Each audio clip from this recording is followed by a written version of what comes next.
All right, everyone. Today I'm sitting down with someone who's been shaking up one of the most broken parts of American business. David Berg is the CEO and co founder of Redirect Health, and he spent nearly 3 decades attacking healthcare costs at the root so small businesses and entrepreneurs can actually thrive instead of getting crushed by a system that was never designed for them. Before Redirect Health, he built Arrowhead Health Centers into a multi location, patient first operation here in Arizona. Since then, he's become a leading voice on how to rebuild healthcare from the ground up, writing the Business Owner's Guide to Fighting Healthcare and sharing his ideas on shows like The Blunt Force Truth, and is an alumni of the University of Toronto and an active EO Arizona member. What I personally admire most is the mission behind it all and how he helped everyone around us solve problems at our last EO meetup. And in my opinion, David isn't just trying to fix healthcare, he's trying to give entrepreneurs their freedom back. And that's exactly the conversation I want to have here today. David, thanks for being here. Hi, Tyler. Awesome. Appreciate you hopping on. First, I want to hear, like, you can go back as far back as you want, but how did you even get into business and entrepreneurship as a whole? Probably like the same way most people did. Is pretty hard to hold down a job when you think you're smarter than the boss, huh? Right, right. That's fair. That's fair. What age was that, though? Uh, I guess the first entrepreneurial stint I had, I was 10 years old and a lot of brothers and sisters and cats and dogs. And it seemed like there wasn't, from my 10-year-old brain, I didn't have enough food to go around. So I thought, I'm going to go make some money so I could, make that gap, that hamburger and candy bar gap as a 10-year-old. So I went and said I was 12 years old, got a Toronto Star paper route, pretended I was playing after school, made a little money, got my hamburger and my candy bar before dinner. I did that for a couple of years. And then I started hiring the neighbor kids to do it and my brother and sister to do it. I was a paper boy for 5 years in an industry that most people are only in there for a year or two. So I got pretty good at it. And I got pretty good at making money at it. So that was my first stint from 10 years old to 15 delivering papers. That's insane. Do you think entrepreneurs are like more born or they're built, like nature versus nurture? Oh, gosh. I did it out of need. I mean, if I had another option, I don't think I would have done it. I mean, I didn't go get a paper route because it was exciting. I didn't go make money because it was exciting. It became exciting at some point, but when I did it, it's because I needed a candy bar and a hamburger. That was my 10-year-old brain doing the math. And so I was doing it out of need. And much of what I do today started. It's very fun right now what I do, but much of what I've done today, where I am today, started because I had a great need, a great pain, and I didn't like it. I felt like somebody was taking advantage of me or the situation. Probably a lot of business owners believe that about healthcare. Well, I'm no different. I moved here from Toronto in 1995, and with my wife, she's a physician also. We started a practice, and we figured out within about 10 years, 12 years, how to make pretty good money in the American healthcare system. But we can never figure out how to make it work for our employees. And and healthcare was always the thing that was in the way of me hiring the best people, keeping the best people. I mean, if I got really good people, they could always find better benefits when they wanted to start a family with the Honeywells or the American Express, Discover Cars, the big corporations that are in town here in Phoenix. And I had a need. I was losing my best normal wage employees because I couldn't match the healthcare benefits back in 2007. So 2008, I thought I'm gonna go do what I'm going to go copy what I see my wife and I doing in our own family, and every other doctor doing for their families. I'm just going to copy that with my 54 employees at that time, and it worked pretty well. But that was the need. It wasn't. We didn't set out to create a business. We didn't even set out to commercialize and make money on it. We just set out to stop being ripped off and to create something that our employees could really use. I like how you created the business though to solve a problem. You didn't just do it to Oh make yeah. money. Like a lot of people like just start things because they whatever they want to like they come Yeah, they're like that's a worthy endeavor, and there's probably lots of people that do that, and they're better at it than me. Every business I've started, um, I've started to solve a problem, and I haven't started a lot of businesses. I've started a lot of divisions within businesses and pivoted a lot of times in businesses. My wife told me a long time ago, after I had about 4 or 5 businesses, no more businesses. No, you're not allowed to create any more businesses. So what I did, it's just a new division. She trained me early just to create a new division or a new product line or a new market. but all under the same tax ID number. So it's not a new business. And that's actually probably it's good advice for me. And it happened because my wife didn't want me to start new businesses. I had started a few too many.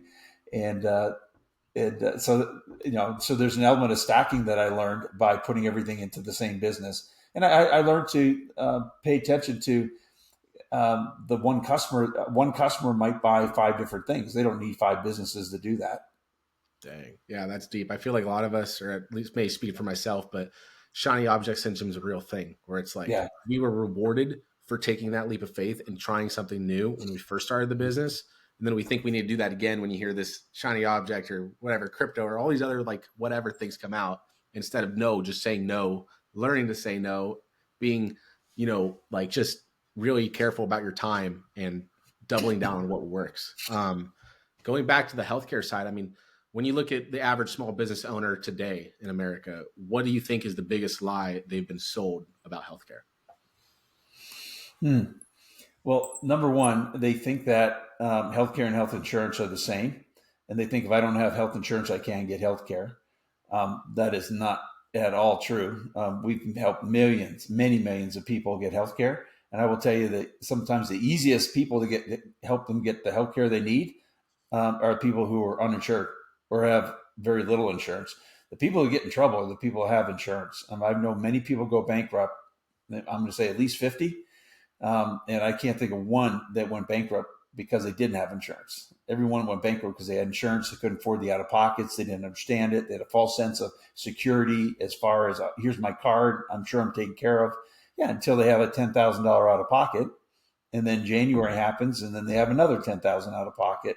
That'll bankrupt most normal wage earners in America, and I've seen that happen many, many times. So that is a myth that you can't get healthcare in America if you don't have health insurance.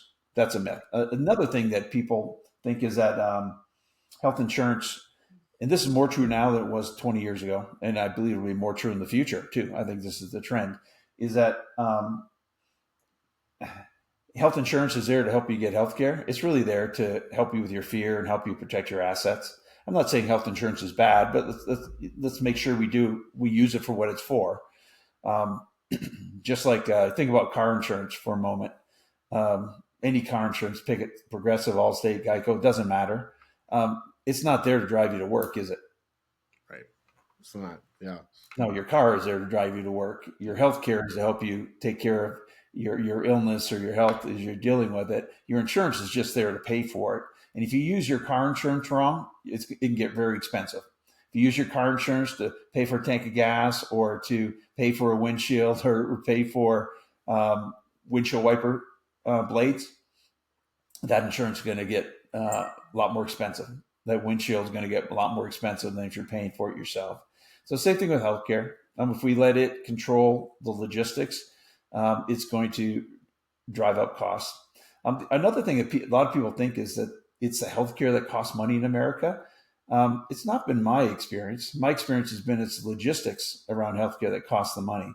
Whether or not you take an ambulance or you go for a visit, whether you drive yourself, that's just logistics. And the cost is, that's at least 10x the cost difference just between taking an ambulance and driving yourself. Now, obviously, you gotta take an ambulance when you need it, but there are many people take an ambulance when a car would do fine. Well, the cost went up not because of healthcare; it went up because of logistics, and a lot of times that's driven by fear. It's a fear-based behavior. You don't know, so you're uncertain. So you get in an ambulance, and next thing you know, you have a $5,000 bill. Whereas you've got in the car, you could have taken an Uber there, and it would have been $12. Logistics drives the cost. It's not healthcare in America. There's a bunch of them. Gosh, another one that really was the basis of when we first started the concept behind Redirect Health. It was really me, the observation that my wife, who's a family doctor, that when she was taking care of people in her exam room, she did something totally different than she took care of that same person in her living room. And I saw it over and over again. It was just amazed me. I'll give you an example. If your dad went and saw my wife, a family doctor, in her exam room, and let's say he needed a pulmonologist for a lung problem, the whole office and all the staff and the systems and my wife, the doctor, the total would spend about 80% of the time managing logistics around your dad's coverage, your dad's insurance, making sure we get the authorization right, the network right.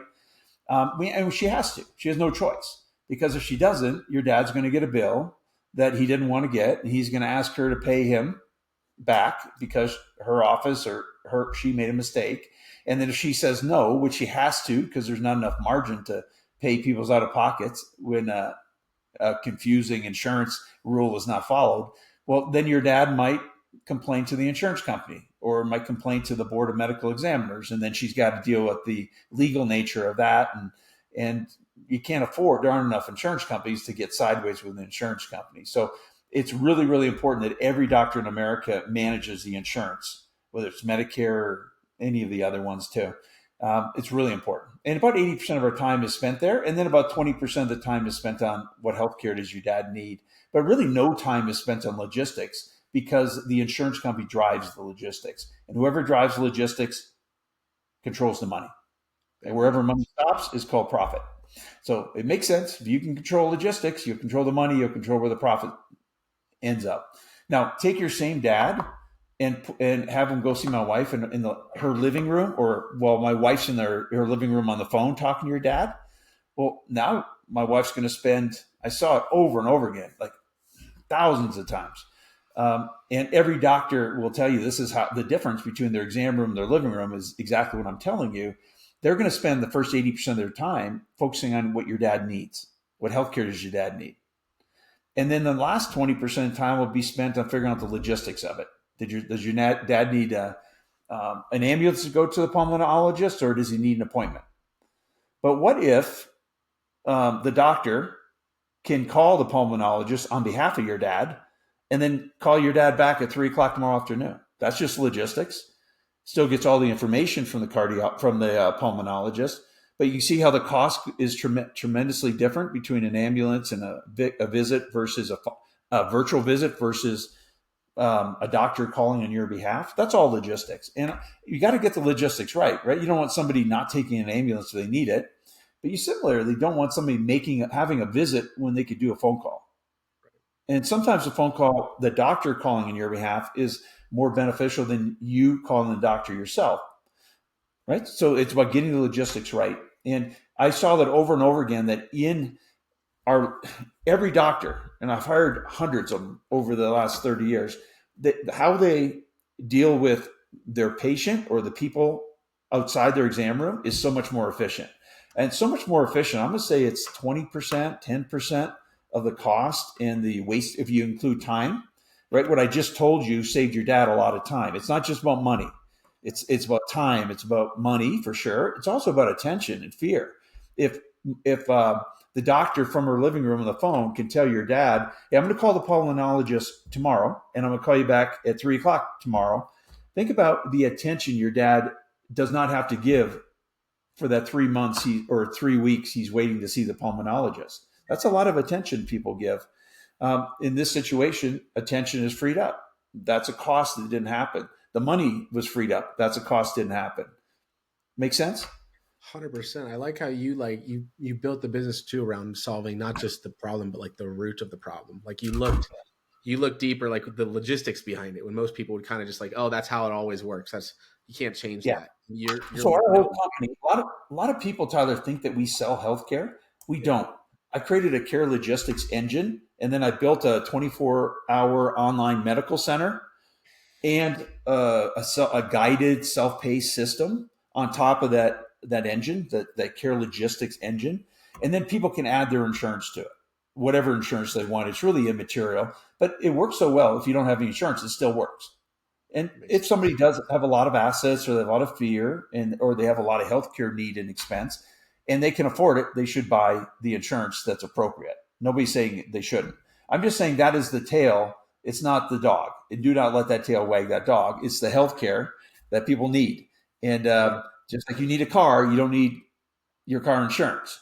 Your car insurance should never dictate what road you drive on, when you drive, what kind of car you buy, how many doors it has, what kind of gas you buy, right? Car insurance has no business in that. Similarly, health insurance has no business in a doctor's living room, but it has a lot of business in their exam room. So back to I'm taking a long way around. There's a lot of things that people don't believe about healthcare that simply is not true, and it costs them a lot of money. But it shouldn't surprise people, right? We have a $5 trillion industry now. It's at least four, but I think it's $5 trillion now in America. That's a lot of money. That's 18% of our gross domestic product. 18%. Give for $1 million, much less than $5 trillion. I could convince you of anything. You're a marketer. You know how important that money is to convince people, to create the fear, to create the excitement. You could love dogs. Give me $1 million. I'll have you loving cats in about a month. It's just not hard. And Right. the same thing happens in business. And I'm sure the same thing happens in other industries. I just happen to know healthcare really well. How do you go about educating? Maybe I'm speaking for myself, but how do you go about educating the typical, let's say, local service business owner might be a contractor in the home service space? They have some guys on 1099. They're not really on W-2. They're thinking about going over to the, getting them benefits, or at least introducing themselves and their team to a system like you who can help handle the logistics of that. Mhm. How do you educate that business owner in maybe some sort of like, not an elevator pitch, but in a way that makes sense to them, that they would understand to someone who doesn't maybe know a lot about how insurance, health benefits, even just the logistics of what you do works. Like Yeah. same thing as taxes. A lot of people don't really know how taxes work necessarily. They have a tax guy for it. They have this. How do you educate? What does that look like for you? Like for you to get more clients or customers using your portal on your end? Has that been a Mhm. challenge for you, or is it like, hey, no, you're most people get it right off the bat? Like, how do you go about educating people? Well, our whole business has been based on businesses like my own, right? So I was clearly an early adopter. Um, I had the pain of this problem. Others had it too, but they weren't ready to move away from it. I had that pain hurt me more. The same level of pain hurt me more than most of the businesses around me back in 2008. And that's why I made the shift. And a big part of that was because I moved from Canada and I wasn't used to it. And so it was a bigger shock for me. And I could not figure out how the math would work. And it took me 10 years to realize the math wasn't supposed to work in American healthcare. And so I suffered more because I was trying to make the math work. I didn't know any better. So let me answer your question, though, with two hats on, if I can. Yeah. Um, so I'm an entrepreneur before I'm a doctor, before I'm without a doubt. So I'm going to put that hat on, and I'm talking to another entrepreneur. Here's what I'm going to tell every entrepreneur: do not spend one dime on healthcare benefits if your business does not require it. Do not spend one dime if your business does not, you're not in the business to provide healthcare. You don't have to either. You can comply with the Affordable Care Act and cost you $0. It might be beyond the scope of this, but you don't have to buy insurance in order to comply with the Affordable Care Act. There are other ways to comply with the Affordable Care Act that cost nothing. So as an entrepreneur to an entrepreneur, I'm saying do not buy healthcare because you have to, health insurance because you have to, because you think you have to. Do it because you can parlay that into an advantage for your business, but do not do it because you have to. So I'm not saying don't buy health insurance because it's not good for your business, but I'm saying if you don't know how to turn it into a return on that investment, if there's not an ROI on it, and you can find a way not to pay for it, don't buy healthcare. There are other ways that your employees can figure out healthcare. And if there's lots of employees or candidates wanting jobs, you go right ahead. But if you want to now I'm going to put my Redirect Health sales guy's hat on, okay? Yeah. But that's my entrepreneur hat. The sales guy's hat is now I'm going to talk to you about the people you're trying to hire. Are you able to get the candidate pool you need? Or are the people offering health benefits getting the better candidates? Right. Or are you only able to hire the single people, and as soon as they have kids, you lose them? Or as soon as they have families, you lose them? Or as soon as there's a pregnancy, you lose them? And is that bothering your business? If it is, Redirect Health is the best choice in the country for your business. If you're also having trouble retaining people and you're having wage pressure because somebody's always offering them $1 more an hour, and you don't have a way to differentiate with a health benefit that actually makes sense that they can actually afford to use, then you're going to struggle. So buy Redirect Health because it is the best way to retain employees and to attract the employees you need and to have a bigger candidate pool. That might not be as big a deal right now because there aren't a lot of job openings right now. There's other times where it is. However, if you're like me, I need my people having incredible peace of mind in order to have the creativity that I need in my business. I do not like people coming to my business who are worried about bills and worried about healthcare and worried about what happens if my little girl gets a fever again tonight and then I have to miss work tomorrow and I can't get my job done and my team can't count on me. I don't want people having that anxiety. So we provide free healthcare. I use my own system. We pay for it to ourselves for healthcare for all of our employees and all their family members, and they pay nothing. We pay 100%, all copays, all deductibles, everything, because we're really good at it. We've been doing this now since 2008. My customers don't do that, and they don't need to. But for us, it's a bit of sport, and we're in this business, right? You're in the business of marketing. You should do really good marketing. I'm in the business of healthcare. I should have really good healthcare for my employees. So does that answer your question? There's 100%. I gave you. I hope it didn't seem wishy-washy at all, and it seemed connected. No, But I do not like it when a entrepreneur. I mean, that's our tribe. I don't like it and even a non-entrepreneurial business owner who's struggling. I get the struggle. I understand that struggle. When they think they have to do something and they somewhat do it half-ass and minimal because they have to, I'm the first one to say, you don't have to do anything. Get that out of your head. And what happens is most entrepreneurs get a lot more creative. And most entrepreneurs, when I show them how they really don't have to provide healthcare benefits, I'm going to say over 80% of them go, yeah, but hold on. Now I want to. Okay, now we're in the right frame of mind. I like it when you want to. I don't like it when you feel like you have to, because let's do it strategically so you can meet the business problem you have.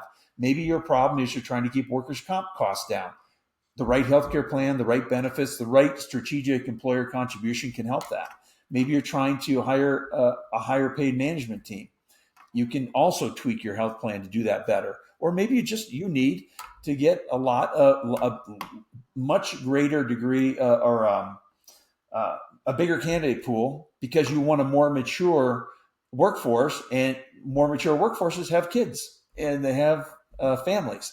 And so you got to do something a little different. So I like it when the healthcare is used very strategically to grow a business. Yeah, makes 100% sense. I like how you offer two different perspectives too. It's obviously like wearing two different hats. That You is the know, most common compliment that I get is you said it 3 times now. That makes sense. So thank you. I mean, it's true. I mean, I still have a million questions, but like, yeah, it's Yeah. just you take a industry like I'd say benefit. Maybe I'm just dumb, but benefits or healthcare and then like taxes, like I still don't know a lot about how the Hey, whole system works. hey, Tyler, And you, you're not dumb. I promise you. The system is designed so you can't understand it. I was in the business for 10 years before I said, I got to understand this better than I do. And I thought I would understand it so well. After about 9 months, my conclusion was this is not designed to be understood. This is not designed in America for the math to work. This is not designed for this. And I thought it was. And I thought I was dumb for 10 years. And at the beginning, I cut myself a lot of slack because I'm the immigrant here from Canada right? and trying to learn a new language in healthcare and a new system. And I just assumed it was going to make sense. And it never did. It took me a good 10 years for me to acknowledge to myself that I wasn't dumb, that it wasn't me who wasn't understanding. It was that all of America was being fleeced by this system that just was not going to make sense for the ordinary worker.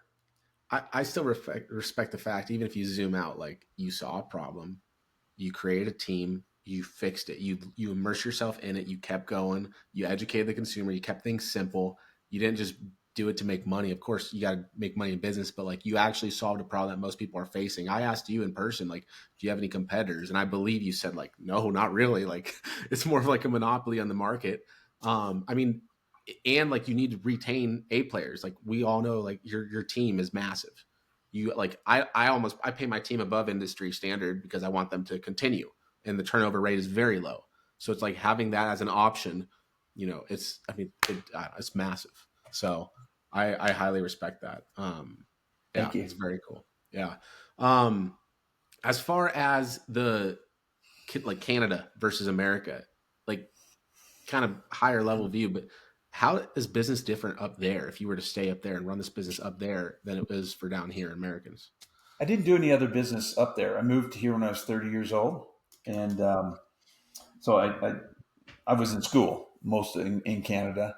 I joked that I went up there to get my cheap education, my expensive woman. Did both. Came back, landed of the free, and when the Berlin Wall came down when I was 25, I was so intrigued by the whole concept of freedom. And I saw the difference between how the American news stations, Buffalo at that time, talked about the Berlin Wall coming down and freedom in general and capitalism versus communism. Like that was the talk when I was 25. And I saw how Canada talked about it. And there was a lot of similarities, lots of it, but there was a lot more passion and conviction. In America, and I was American, and I'd lived up there for 23 years, and I said, I got to I'm going to go back. I was intrigued by it. I was drawn. It was a very strong drive for me. And when I first created this for myself, I had no intention to commercialize it, but I had a bunch of friends in young entrepreneurs organization. That's Vern Harnish. Is now a great friend of mine. He started it in 1989. I joined it in, I think it was 2000. But when the recession hit, lots of people in YO they were having to lay people off during the recession of 2008, 9, 10. And as they laid people off, the insurance rates didn't go down. They just got spread amongst a smaller pool of people. And so I had about 15 friends, and I just said, hey, let me show you what I'm doing. Let me help you. Let me show you what I'm doing. And I became a little bit of the cool kid in YO for a couple of years, and I really enjoyed it. But it became a little too fun, if that makes any sense, in that I was focusing a lot more on helping my friends just manage their healthcare journey, because I enjoyed being the cool kid in YEO for those 2 years. And I took my own business, the ball off my own business, and I had my wife and a friend of mine said, "Hey, Dave, you got to focus more on your own business. You're having too much fun, like helping everybody else out for free." And one of those friends was Paul Johnson, the mayor of Phoenix. He had just left the mayor's office and started a home building company, and I was helping him. He was one of the 15 friends, and I had no intention to start a business, but he pestered me for a couple years, and he called me a name, which I won't repeat on your podcast. So I had a problem. So I bluffed him, and he bluffed back. And next thing you know, we've got a company. And that's how it started. I wish I could tell you it was different, but I started Redirect Health on a bluff because I didn't like him calling me the name he called me. But he was right. And I was what he called me, and I had to get out of it with a bluff, and it didn't work. So then I had a company. And we really did need him at the beginning because he was very tied in with Senator McCain and Kyle and Salmon and the Clintons also. He was Bill Clinton was the president when Paul was mayor. So we had a lot of advantages of navigating the Affordable Care Act and just knowing where the landmines were in healthcare. We couldn't have done it if we didn't know those landmines at the beginning. It would have been so easy for us to trip ourselves up. Totally. But that's how we started. And, I resisted for 2 years, mainly because I didn't have a business model. And going back to what I saw that every doctor did differently in their living room versus what they do in their exam room. In the exam room, it is about managing logistics and managing money and making sure a little bit of money flows to you. And if you don't do it, you'll go out of business. If you do it well, you make a lot of money. But at no place could I make it work for my own employees. So I created that living room style healthcare for my own employees and their 54 families, and it worked really well. But in the living room, we're trying to manage the logistics to lower costs. In our exam rooms, we're trying to manage logistics to increase costs, which they're called revenue. It's called revenue, right? So one hand, we're trying to increase revenue in the exam room. In our living rooms, we're trying to decrease costs. So it was like oil and water. So I was really afraid of bringing this into the business.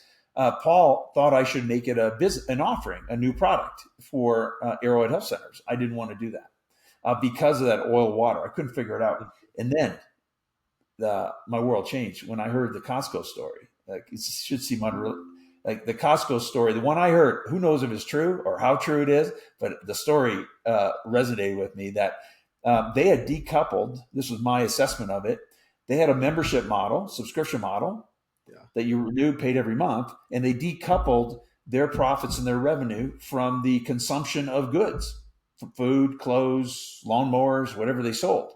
So they just decoupled it. Like think of that, a store, a department store that's decoupled their profits from people buying things. I said, well, maybe I can do that. Maybe I can create a membership in healthcare and I can decouple Redirect Health from the consumption of healthcare. That because that's what I'd done in the living room, right? That's what I'd done for my own employees and my 15 friends' employees. I decoupled my profit and my revenue and the incentives from their consumption of healthcare. So we're all aligned to lower the consumption for them to the appropriate amounts. That doesn't mean deny stuff they need. That means protect them from the things they don't. Protect them from the logistics they don't need. Protect them from the visit, the appointment, the time off work that could be handled with a phone call. Protect them from that. And the more I protected, the more so that model was what gave me the confidence to say, yes, we're going to create a business in 2013. And that's about 2 years of struggling with the business model. And I see a lot of people in EOA that really haven't put as much thought into the business model as I think they should. And part of that is because I've seen how when I did that, it created huge advantages for me. The business model of Redirect Health, copying Costco, is really their business model is the thing that makes it thrive today. And we're a digital health company that does not sell healthcare, and we don't make more money or less money depending on how much money or how many medications somebody has. We make the same amount of money in a membership, and our membership continues to grow in value because of the money we save and because of the care we help people to get. So I really appreciate that Costco model a lot. Cool. Without it, I don't think we'd have Redirect Health here today. And I think it's one of the biggest differentiators we have compared to others. But you took a business that's not even your same niche, but you still rewired it and said this model will still work for us, which I agree with you. I love talking money models and how it I think I spot on. Like I think a lot of people they'll run ads or they'll do all this stuff, but their whole back end, like their CAC to LTV ratio does not make sense necessarily to keep spending money on ads. I love the fact that you're recurring, like it's a low ticket recurring subscription where you can build recurring revenue on your end. It makes your company more valuable. You can exit if you want to. It's not like even us, we struggle with this. We teach it, right? So for 3-6 months, we charge, high ticket one time. We say, hey, it's X amount.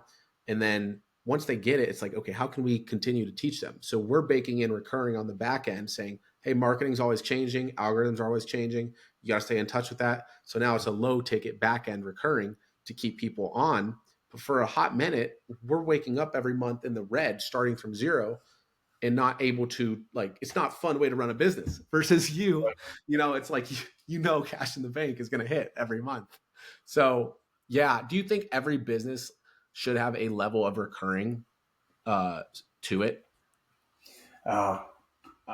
Once I've got a taste of it, I can't go back. It's hard. It would be hard for me to start a business that didn't have recurring for the reason you just stated. It's a little bit like giving raw meat to a dog. It's hard to give him kibble after that. It's got to be because it would be hard.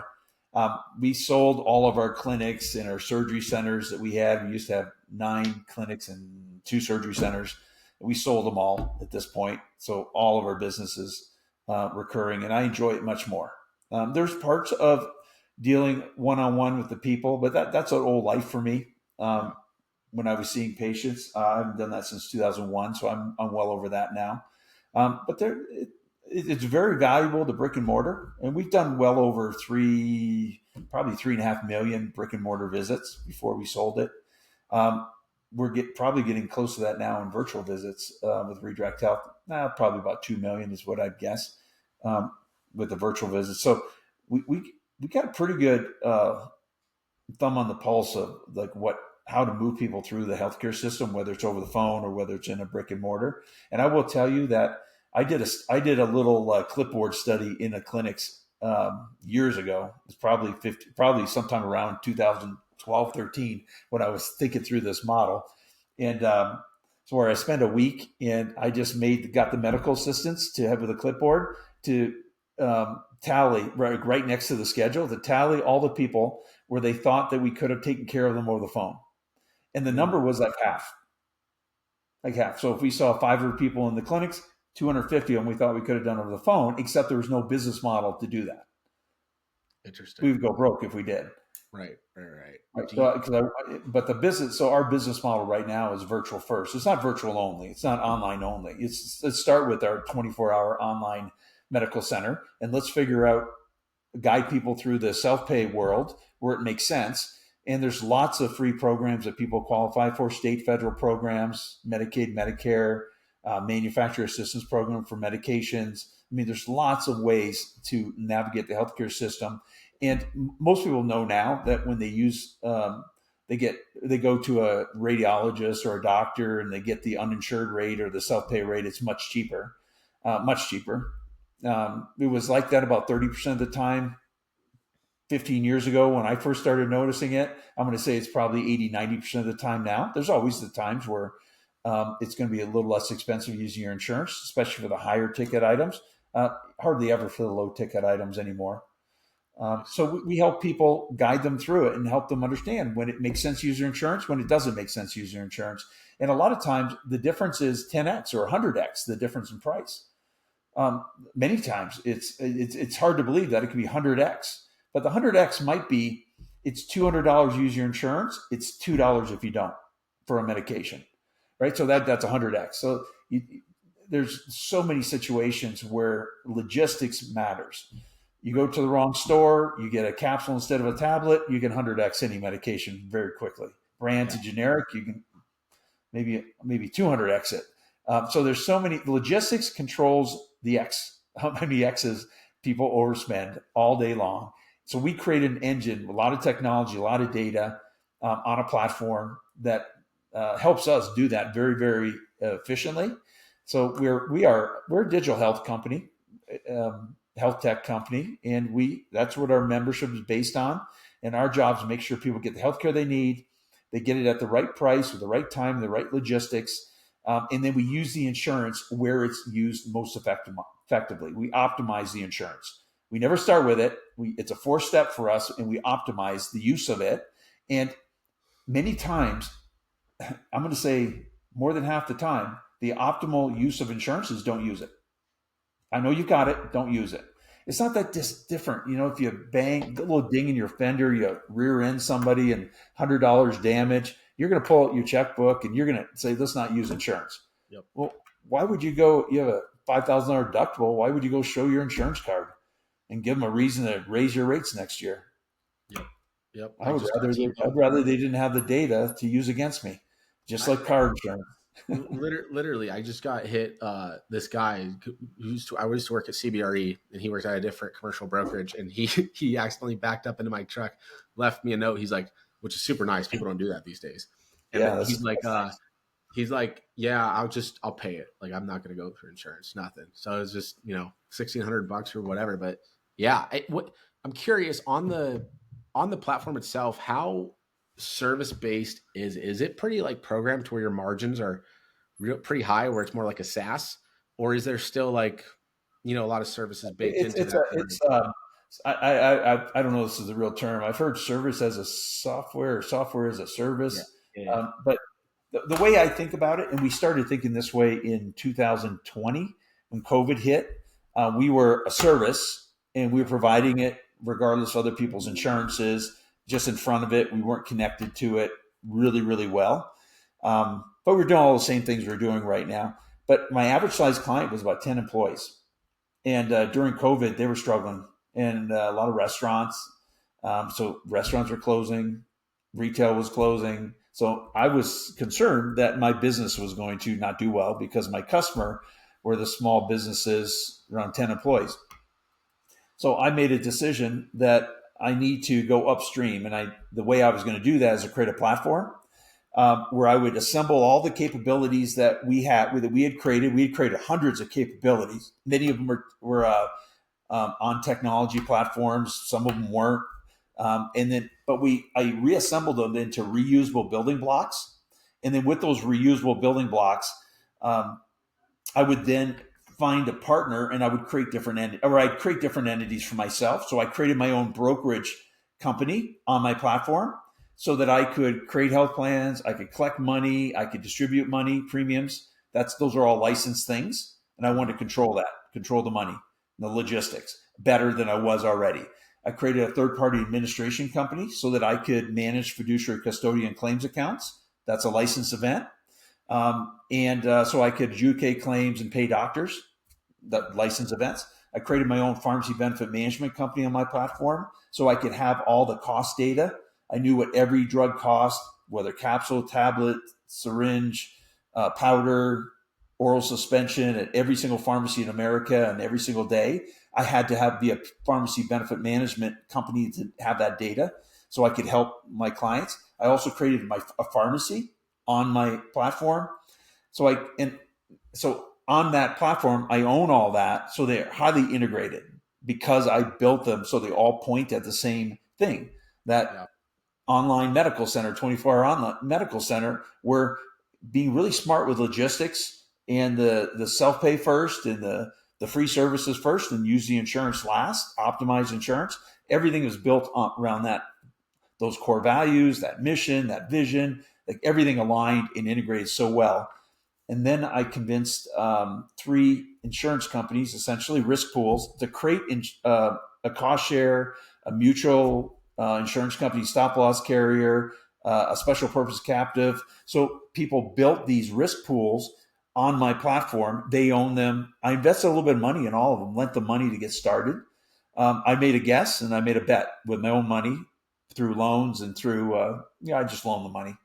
And that allowed us to create health plans. So it kept building and building and building. And now we built a franchise company called Reef Health. So the founders of the Joint Chiropractic Clinic and the guy who started or was instrumental in starting up Massage Envy, they came together and they've created, they want to take our health plans and help franchisees and their workforce because they see it being an underserved, or as far as health benefits, nobody in the franchise world can afford healthcare for their employees. So different brands want to have a competitive advantage over other brands. So Matt Hale and Jesse Curry, those are 2 principals, Joint and Massage Envy. They've created Reef and taken our health plans built on our platform to that new community. So when I say a platform, it's like software in that if I improve the platform a little bit, improve one capability, the effects of that improvement are distributed throughout all the integrated companies and all the plans and products that we create. And so everything's getting better because we've designed it as a platform. And our average size employees now, our biggest is in the 700s. Our lowest is still, 2, 3, 4 employees. I don't know where our average is. It's probably around 50 to 60. But we have products for 2 to 19 employees, 20 to 49, 50 to 300, 300 plus. So we've created different groups of products and plans for the different size market. And the other thing we did that was really different that's helped our customer a lot is we don't start with, here's what you have to have, here's the cost, or here's 3 costs, just change deductibles and stuff. We ask them what their budget is. And then we fit them in. We want to create a combination of products for them, for their company that matches their budget first. And then we pack in as much as we can. And if somebody's budget is really, really low, we're going to have to take some things out. But we make sure we take the things out where we have a really good self-pay option because there's really good government programs for it, or it's very rare, very expensive, and there's good programs for it. That's an ideal thing to take out of a plan because it doesn't create a lot of value inside the plan. Totally. Do you think it's best to have a different product suite early on too, even like when you're beginning to serve the entire market? Or do you think you should just have one product up until a specific point in revenue and then you can add a product suite? I've got one platform and I've got one integrated set of entities that work together so I can vertically integrate and I don't have to go convince a TPA to do things the way I want to. I don't have to convince a PBM to do things the way I want to.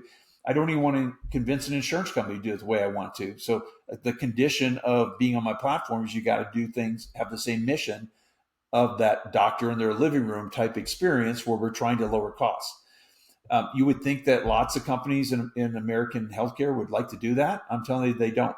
It is really hard to find an American healthcare company that truly wants to lower costs, truly makes money by lowering costs. There's many that have like a percent of savings, but you think about it, in order to have a percent of savings, they need a high cost in order to have something to save from. I'd rather just not spend. Nobody, there's no model to just not spend except subscription model. Right. So Right.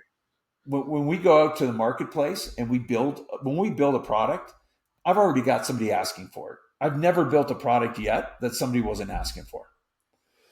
And so we've always got a little bit of a head start.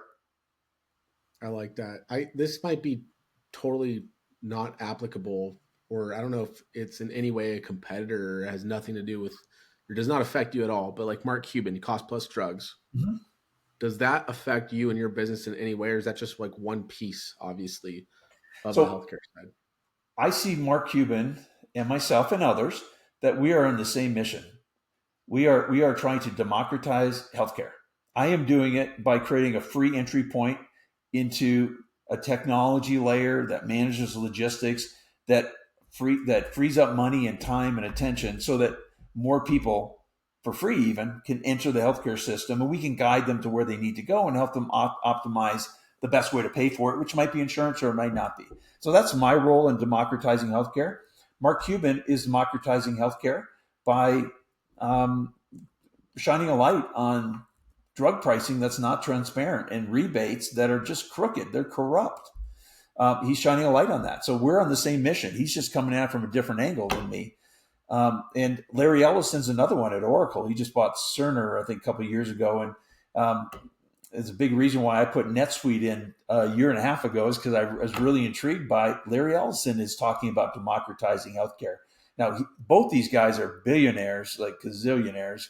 And I'm not saying we're doing the same thing, but we're both in the same mission, but they're approaching the democratization of solving this problem from a different angle than I am. And so I'm really confident that somebody's going to, like a bunch of people are going to solve this. I don't think it's going to be any one person. Dr. Oz visited us in November. It spent a couple hours with him and his wife. And he's out there, I've learned he's out there trying to democratize healthcare through public policy.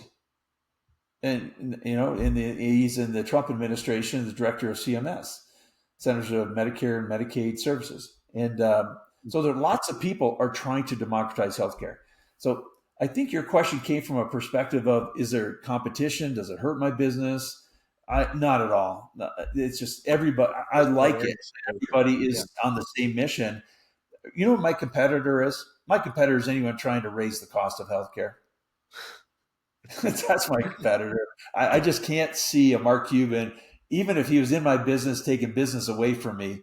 I just can't not get my head around he's a competitor. It probably makes me a less than perfect business person, but I just can't get my head there. I would tell him everything I'm doing if he would apply his brand and his money to what I'm doing. I would just show him how to do it. I love it. Yeah. If anything, it drives awareness. This mission is important.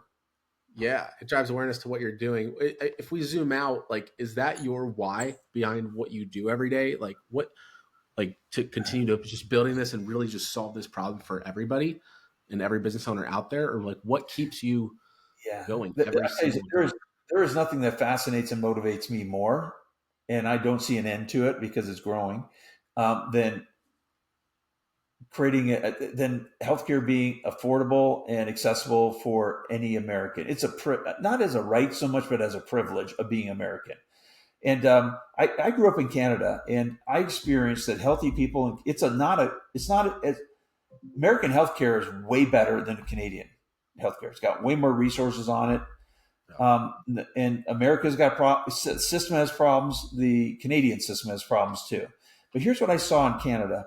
A healthy person in Canada had no anxiety about what if I get sick. Zero, none. We didn't even think about it. It's just like the last time you thought about whether the drinking water coming out of your tap was safe or not. It just doesn't happen. You don't do it. You would give it to your baby without even thinking about it. Water out of any tap in America for the most part. Um, and so that lack of anxiety, a lack of even thinking about it, that you don't even know there's a peace of mind. That's what Canadians experience with healthcare when they're healthy. Now, when they're sick, they have the same normal anxieties about how do I get healthcare and how do I afford my rent because I can't work. Like those anxieties are the same. But I'm talking about healthy Canadians do not think about healthcare. What I saw in America was that healthy Americans, normal wage Americans, were always worried about it. They were my employees. They worked for me. They're my team. They're my business family. Um, they were always worried about it. They're always anxious. What if my child falls down and breaks their arm tomorrow? What if my child gets a fever? What if my husband gets cancer? What am I going to do? Like, no, but they're healthy today. I know, but what if? So there's anxiety when you have a state of health.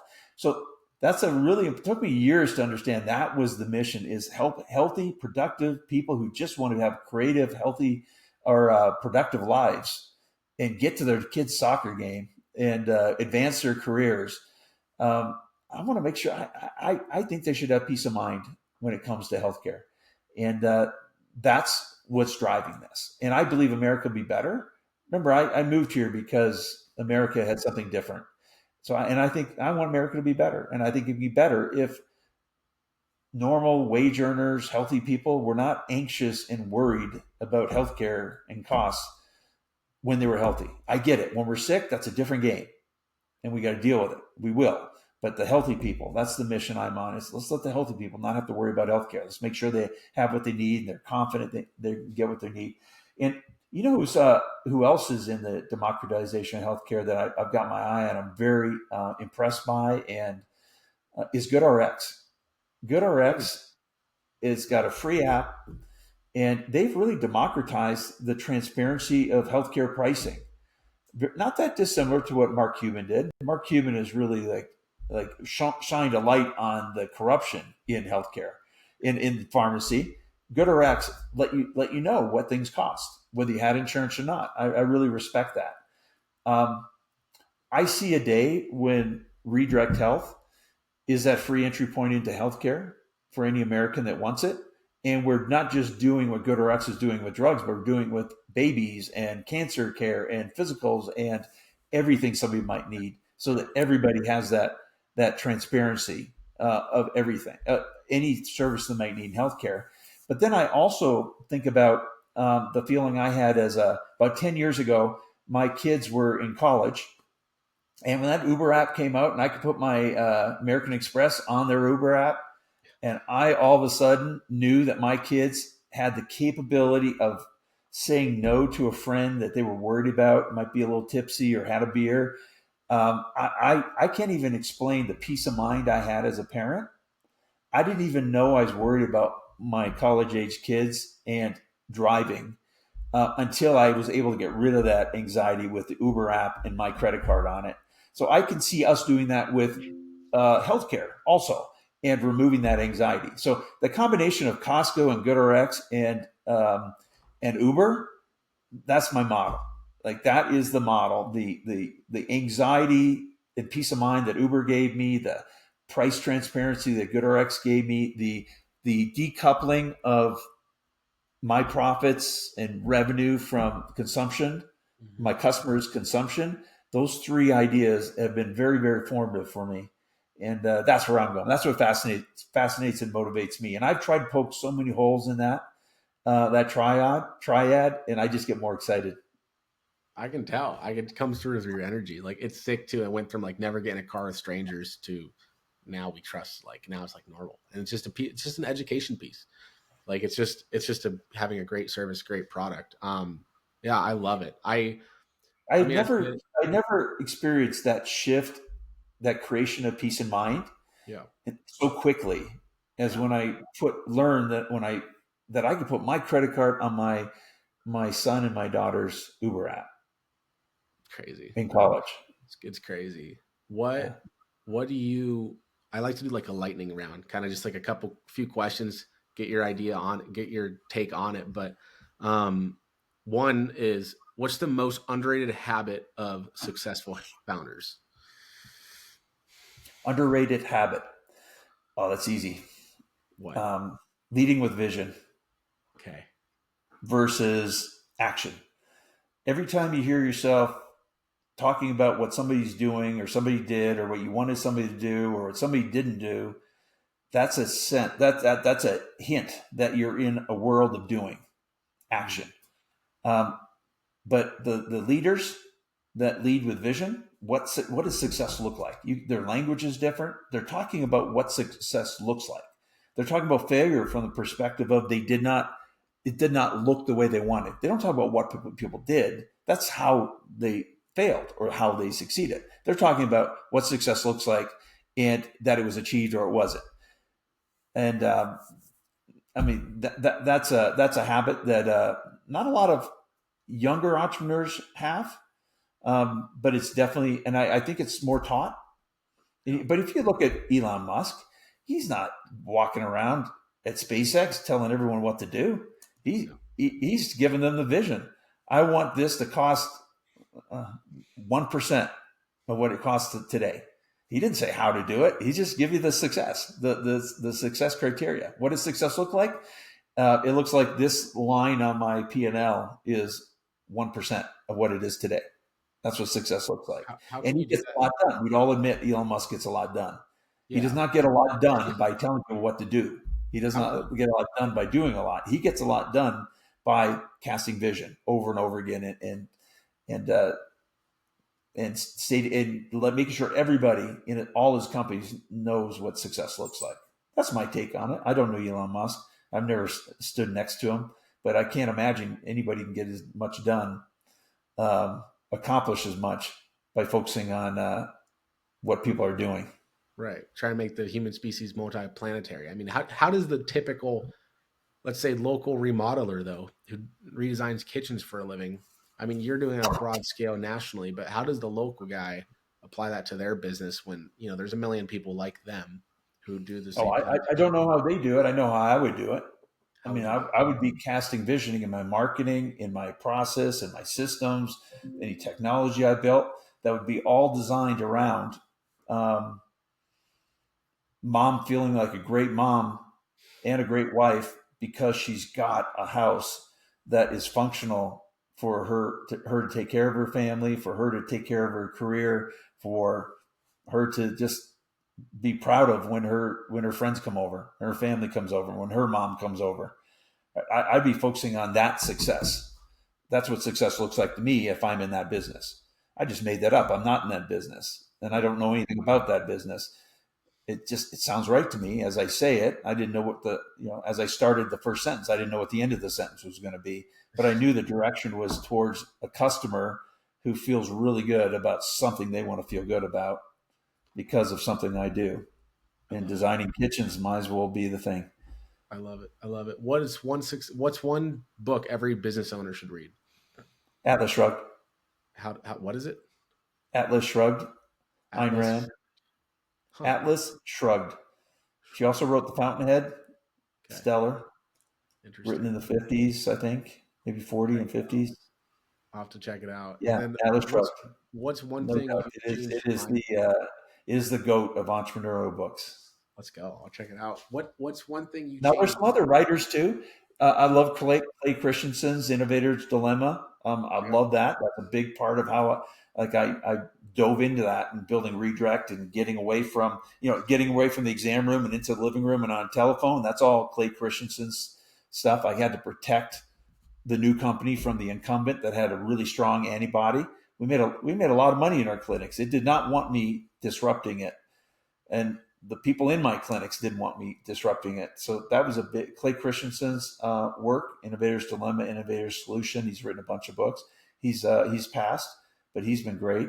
And EOA, Vern Harnish's Scaling Up book is incredible for the more um, on the ground Okay. things, less philosophical, though there's lots of great philosophy in it, but very tactical. Do this, then do this. Um, Have you read Hitchhiker's Guide to the Galaxy? It's like I think Elon. It's one of his favorite books. yeah, that's a great book. That's a great book. It's more entertaining than the other books I've mentioned. Yeah. Ayn Rand's books are entertaining, but they like get you right in your soul. I Interesting. cannot read. I've gone through. I've listened to, watched the movies, read Atlas Shrugged. I'm going to say at least a dozen times at this point. Probably 100 times if I just get to count the hour where I just picked it up and started reading for an hour. And I don't think there's been a time I do that where I don't start tearing up somewhere. Dang. Okay, I'll Yeah, gotta. it hits it hits deep. If you get it, it hits deep. There's many people it doesn't, and it might not be for everybody. Interesting. What's one thing you've changed your mind about in the past year? Last year, big thing. I used to think that the success of Redirect Health was all about customer service Hmm. and renewals. Um, Yeah. and a year ago, we were running at about 82% net dollar retention, meaning that we would lose 18% of our dollars, and so we'd have to sell 40%, but we'd lose 18, and we'd grow 20. That was the numbers. I made a shift. I made a shift from and spending a lot of money on marketing to try to get the new business to offset the 18% we were losing. So we were spending a lot of money on marketing, but probably about $1 million in advertising. I redirected that $1 million of advertising plus a lot of dollars in marketing personnel cost, and I redirected it to customer success. So customer success is what software companies do when they can't lose a client because they haven't charged enough, right? They might take them 2 years to make up the cost. So they got to keep people on board for 3 years to get 1 year of profitable, something like that.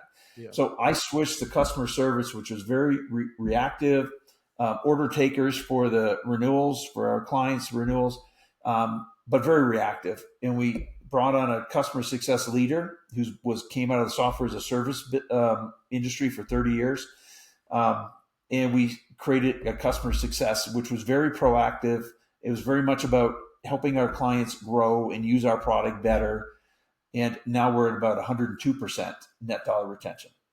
And we raise our rates 4.5% every single year. And I'm in an industry that could be 20, 30, 10%. But I wanted to remove the anxiety that a healthy company had about how much is my healthcare going to cost next year. So I just said it's going to cost 4.5% more every year. So that's how we're at 102%. Our clients get bigger. We lose some, but our clients that stay get bigger, and our clients that stay, they pay 4.5% more every single year. You just reinvest it back into product. Like product, Yes. yeah, product is the Yes. best So, one. so that was a big shift. I used to think it was marketing and customer service. I now think it's customer success and helping our customers use our product better so that they renew, and letting the existing customers we have create a word of mouth. Doesn't mean marketing's not good, and we still do market. There's no doubt, but we don't just rely on marketing. How is customer success different than customer service? Is it just you're more proactive instead of reactive, or like? Very proactive. So customer success looks at data about how much you're using the product. We put AI in place about 2 years ago. We've now pointed that same AI engine onto our membership so that we can see and be proactive. So an example, there's many, but I'll give you one to give the idea. Every one of our calls, inbound, outbound, whether it's sales, logistics, talking to one of our virtual providers, doesn't matter. The call comes in, we transcribe it, we give on-screen guidance. The AI creates reports for us, sentiment analysis. If there's somebody in your company that didn't have a good phone call, the AI is going to pick up on it. We're going to do service recovery. We're going to proactively go to that person and go, hey, I just want to follow up on you, Mary. I want to make sure you got everything you needed. I was listening to the call, and I think we might have missed something. So I'm going to check in again, just make sure. Or we gave you a lot of things, and I know you're kind of worried because you're worried about something, whatever. Maybe it's cancer. You're worried about cancer, and we got you for the mammogram. I just want to make sure you're doing okay. And your mammograms, it's next week. But I'm going to make sure that a doctor calls you right after it's done, as soon as we get the results. right? So that's more of a customer success versus customer service who wait for that for your Right. Mary in this situation to call us and say she's pissed, basically, Yeah. right? Yeah. We don't want to wait for the customer to get pissed and tell us, and then we deal with it. That's customer service. I want to know that that customer didn't hit that success criteria like we want them to. I want Mary to feel loved. I want her to feel confident and okay, I got a plan. I know that when we are scared as human beings, it's because we don't have a plan or we don't know the plan. Once we have a plan, we feel better about it. Make sense? Yeah. Yeah. Yeah, That makes and 100% so let's sense. make sure that's what a big difference to me is proactively seeking out situations where we know the success criteria wasn't hit the way we wanted it to be hit. Vision. Got it. Got it. Yeah, no, it makes a big shift. We did that too. Like, where it's like, okay, instead of waiting for people to, I need help with the ads, it's like, no, let's check in with them multiple times per week and go out of their way. And they appreciate that. It's like, it's just the little Yeah. things of that little And mindset with of the customer proactive. success, we also created service level agreements where we tell people what we're going to do. All this Yeah. stuff that we always do anyway, but nobody knows we're doing it. Like the number, how we're going to answer our phones and how we're going to pay the claims and how long we're going to take to get back to people. We never measured that stuff before. We knew it's top notch. Um, but now we measure it. We put it into reports, into quarterly reports that we share with our clients so they can have back to the peace of mind. We want them to have confidence that we are taking care of them. We don't want it to be a black hole. They don't know. And a lot of times all they're going to hear is going to hear the four people out of 100 that are dissatisfied with healthcare in general. That's all they're going to hear. We want to make sure that they're hearing the stories from us and from the other 96% of their workforce. I take it to the bank. Of all our membership, there's probably about 4% that just can't stand us. But they can't stand Blue Cross or United or Aetna or Cigna or anybody. And they're just like fed up with everything in healthcare. And I'm quite shocked it's only 4%, quite frankly. Yeah. That's really good. To Another thing zoom we in. do is we do a net promoter score on all our calls. And um, when we first started doing this about a year and a half ago, we were 40, which was really, really good. Now we're 60, 65 all the time. That's a huge shift. And the biggest difference is our detractors went from about 17% down to about anywhere from 7 to 10. Okay. That's Yeah. a big deal. Right? You're constantly innovating and making it better. You're not getting Yeah, complacent. and in our industry, most health plans which is where we compare to most, they're running around like minus 20 to positive 20. So for us being 40, that was pretty good. That was with customer service. With customer success, we're 60, 65 all the time. Huge, huge difference. And that's a lot of pressure on our sales team that we don't have when we're not trying to make up for the 18% we are losing every year. Yeah. We're just battling Yeah. churn instead of making the product better. That's what to zoom out and kind of wrap things up. I mean, what do you like? What's the best piece of advice you've ever heard? Oh, best piece of advice. Hmm.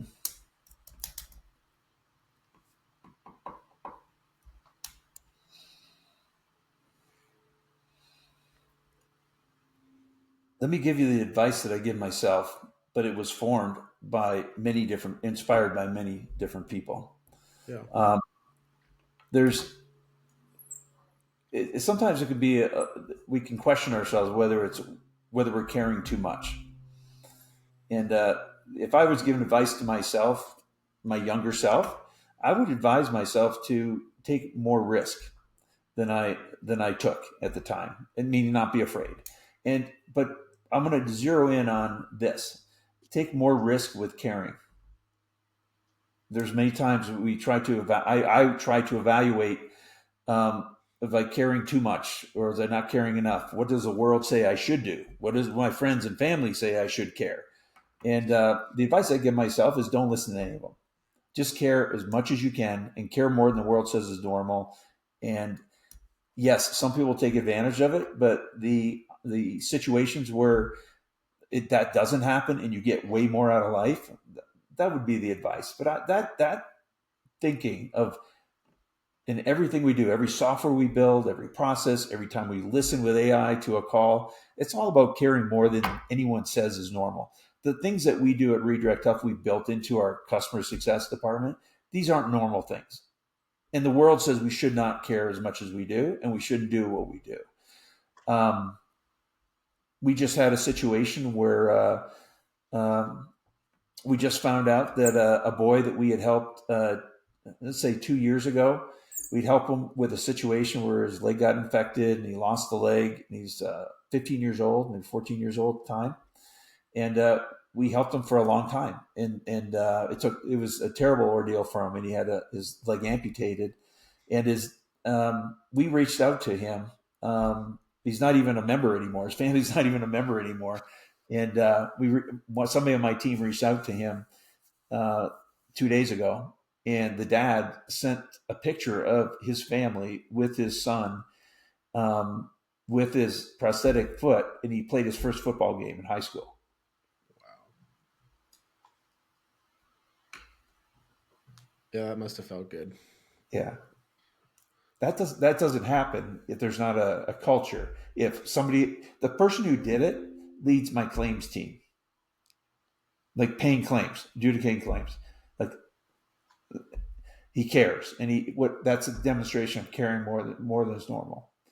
So you can probably imagine the feeling, the vibes that went through the company. But it started with one person on our company who thought to reach out. A year later, who knows why? Right? Just thinking about it. I have no idea why he reached out, but it doesn't really matter. All that matters is he did. The dad responded very positively and sent us a picture. I like how you didn't tell them to do that too. They just did it. Like that just shows culture. Yeah. So I guess more than anything, I'm telling you the advice I give myself. I've had many people inspire that advice in me. Many. I've been very blessed with some really good friends, really good mentors.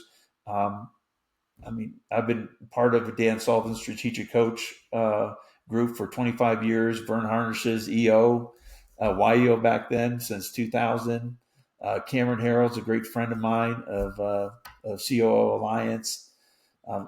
These are Joe Polish of Genius Network. These are, I call these people very dear friends, and they've all mentored me along the way. And everyone I just mentioned, very caring people. How do you want to be remembered? I guess somebody who cared enough to take away the anxiety of people the anxiety that people have in America about healthcare. And I want to be successful. I hope I'm remembered for that success. But just as much, I hope I'm remembered for caring enough to try. Yeah, that's I want to let that simmer. Well, thank you so much for coming on. Where can people find you at? Where can people work with you or become a member of Redirect Health? My email is david.berg, Berg, like iceberg, at redirecthealth.com, one word. Redirecthealth.com is where you can see the different plans that we've created. There's lots of things that we create that aren't on the website, but the best way to learn more about Redirect Health is that way. I'm pretty involved in the EO community, as you know. Yep. So I'm pretty easy to get a hold of. It was cool seeing you when I forgot his name, but he was like, I want to separate myself from my business and get out of it. You're like, who do you need to become to do that? And then you just dove deep and everyone was listening for like 30. It was just really cool. So I was like, you know where I heard that from? I heard that from Tony Robbins first. Really? Yeah. Tony Robbins, a long time ago, he talked about, and I thought that made so much sense. It's so much easier and to become somebody, or to, you think about it, if you're a smoker and you're trying to quit smoking, that's a lot of work to quit smoking. I assume I've never been a smoker, but if you are a smoker, it's hard not to smoke. But it's easy to not smoke if you're not a smoker. So why focus on not smoking? Why not focus on becoming a non-smoker? And focus on becoming a kind person. Focus on becoming a positive person. Focus on becoming a great thinker. Right? Focus on becoming things versus all the actions. I love it. That's super valuable. I know people got a ton of nuggets out of this. So thank you so much again for coming on, and I appreciate it big time. Oh, Tyler, my pleasure. Awesome.